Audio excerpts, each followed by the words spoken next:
Selamat datang di channel YouTube Internet of Things Universitas Brawijaya. Pada video kali ini saya akan menjelaskan mengenai dasar-dasar pada Arduino IDE. Apa sih itu Arduino IDE? Arduino IDE merupakan sebuah software yang dapat digunakan untuk membuat program pada suatu board yang ingin diprogram. Jadi Arduino IDE itu berguna untuk mengedit, membuat, mengupload ke board yang ditentukan, dan juga mengcoding program tertentu. Pada software ini, bahasa pemrograman yang dipakai adalah bahasa C. Kali ini saya akan menunjukkan kepada teman-teman semua gimana caranya mendownload Arduino IDE. Jadi yang pertama, silahkan teman-teman semua membuka browser yang kalian punya, yang teman-teman punya semua. Bisa Chrome, Opera Mini, atau yang lainnya. Kemudian di kolom pencarian, silahkan teman-teman semua mengetik arduino.cc.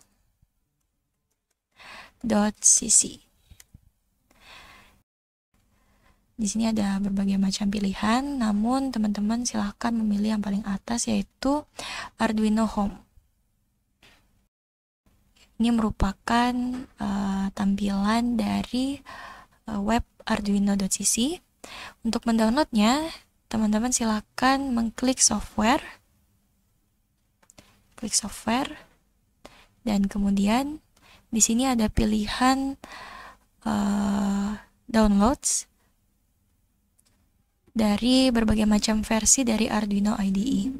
Di sini ada Arduino IDE 2.1.0, kemudian ada juga Arduino PLC IDE, Arduino IDE 1.8.19, dan lain sebagainya. Ini disesuaikan aja ya dengan apa yang teman-teman butuhkan, dan juga disesuaikan dengan laptop yang kalian punya. Misalkan di sini aku akan download Arduino IDE versi yang ini. Ini merupakan jenis laptop yang saya punya, jadi tinggal tekan aja Windows-nya ini. Dan kalau ingin mendownload, teman-teman silakan memilih just download. Tapi kalau mau mengkontribusi buat web ini ya bisa juga. Tapi untuk gratisnya, teman-teman silakan milih just download. Di sini saya juga udah mendownload Arduino IDE. Jadi kita langsung aja buka aplikasi Arduino IDE-nya. Jadi kalau kalian sudah mendownload, ini merupakan loadingnya ya. Nah, jadi ini adalah tampilan utama dari aplikasi Arduino IDE. Di sini ada struktur programnya. Di sini ada void setup dan juga void loop. Jadi kalau void setup itu merupakan barisan fungsi yang hanya bisa dieksekusi satu kali. Dan kemudian kalau void loop ini itu baris fungsi yang bisa dieksekusi berulang kali. Kemudian gimana sih caranya buat file baru di aplikasi Arduino IDE? Teman-teman bisa klik menu file, kemudian pilih new. Nanti akan muncul tampilan baru pada Arduino IDE. Tampilan program baru, atau teman-teman juga bisa mengklik simbol yang seperti dokumen ini, bertuliskan new, itu juga bisa. Jadi itu merupakan cara untuk membuat file baru. Di sini aku juga bakal jelasin tools-tools apa aja sih yang ada di Arduino IDE.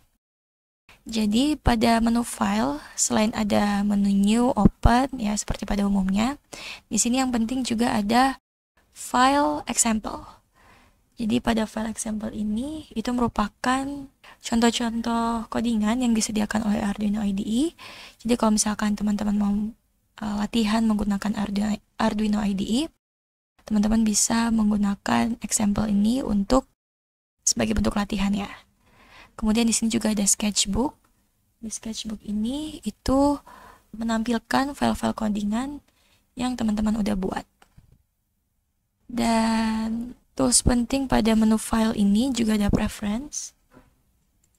Jadi preference ini merupakan settingan dari Arduino-nya.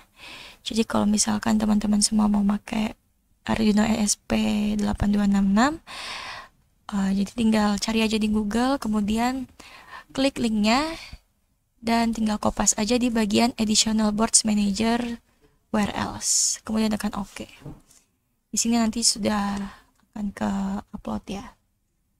Kemudian pada menu sketch di sini yang paling utama adalah bagian include library. Jadi di sini teman-teman bisa masukin library yang mau teman-teman gunakan. Kalau misalkan belum ada, teman-teman bisa cari di Google dan juga bisa ngedownload dan nanti akan muncul di bagian library-nya. Kemudian ada juga menu tools. Jadi pada menu tools ini bagian yang terpenting adalah board. Di sini kalian bisa lihat ya, ada menu board. Dan pada board ini akan menampilkan board-board yang teman-teman butuhkan. Seperti ada SP32 Arduino, SP8266, dan lain sebagainya. Tapi kalau misalkan belum ada board yang teman-teman butuhkan, jangan khawatir, teman-teman bisa cari di Boards Manager. Jadi klik Boards Manager, kemudian ketik boards yang teman-teman butuhkan. Misalkan teman-teman butuh Arduino Mega AFR, teman-teman bisa klik install aja dan nanti akan muncul di tampilan board yang tadi. Kemudian di menu tools ini juga terdapat port. Jadi kalau misalkan teman-teman mau upload program, misalkan pakai kabel USB, nanti akan ke-detect di port ini. Nah, kemudian pada Arduino IDE ini juga, ketika teman-teman sudah mengcoding program, terus teman-teman ingin melihat hasilnya, itu bisa di serial monitor, bagian pojok kanan atas, setelah teman-teman mengupload. Jadi setelah diupload, di bagian ujung kiri terdapat ada tanda panah ke kanan, itu teman-teman bisa klik. Dan kalau ingin melihat hasil programmingnya bisa teman-teman mengklik serial monitor yang ada di ujung kanan, seperti tanda zoom ini. Nah, itu merupakan tools-tools utama dari Arduino IDE. Dan itu tadi juga merupakan dasar-dasar dari Arduino IDE itu sendiri. Nah, pada video selanjutnya akan dijelaskan contoh untuk membuat program pada Arduino IDE. Dan kalau misalkan teman-teman ada pertanyaan, bisa langsung aja ketik di kolom komentar. Sampai jumpa di video selanjutnya. Jangan lupa like dan subscribe channel ini.